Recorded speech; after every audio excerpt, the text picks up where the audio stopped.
So potentially you could use 3 different outlines or different types of outlines for this speech. When you're first sorting out your information, you could use an outline to kind of collect your thoughts. That would be like a brainstorming outline or a preliminary outline. Then you're going to have a full research outline, a comprehensive outline. So this is essentially all your information sorted into outline format in full sentences with citations of where the research came from. You can either use MLA or APA. I don't really care. I just want to know where your information came from, and I want you to be able to trace back the steps. Also, if I wanted to check, I would like to be able to go and find that information and read more about it. That's why we cite our sources. So the second type of outline is a complete, comprehensive research outline. That's the one that you'll turn in to me. And then the third outline is for giving your speech. So you can't take that completely written out speech up and read it or even hold it and try to find stuff out of it to give your speech. You need to practice talking to your audience. So you will use a keyword outline, just things to help you remember.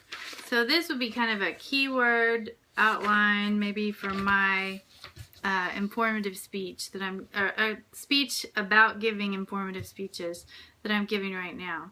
So when I'm talking to you, I'm not reading something and I don't have something memorized. I'm choosing the words as I give the speech. That's an extemporaneous style. It means you've researched it and you've practiced it, but the exact word choice will be given at the time of the speech. And if I give the same speech in 5 minutes, it would be just a little bit different. It would be the same content, but the word choice would be different because I'm just telling it to you. So that's an extemporaneous speech.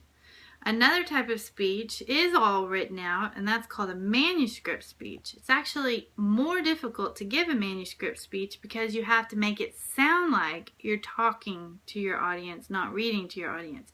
If you read to your audience, you will lose them.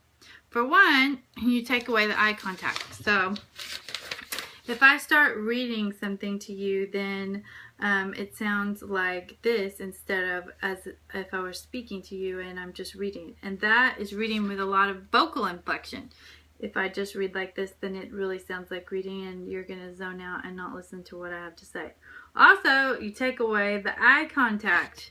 So when you're talking to people, you have eye contact. When you're reading, you don't. So if you ever do get to the point where you give a manuscript speech, you have to practice it so much that when you're reading it, you can make it sound like you're just talking to the audience. And so we're not going to try to go to that level. And another similar kind of speech is a memorized speech, where you have all of the words memorized that you're going to say exactly. And there again, you make it sound like you're just having a conversation. That's really hard to do. Both of those are really hard to do.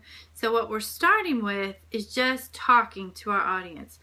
Learn about something and then talk to your audience. That's extemporaneous style. And you just have notes to kind of keep you on track so you don't lose your place as far as like you don't leave stuff out and you make sure to cover everything that you wanted to talk about in point A, like that. Okay, so that's the different types of outline and the difference between extemporaneous, manuscript, and memorized speaking. That's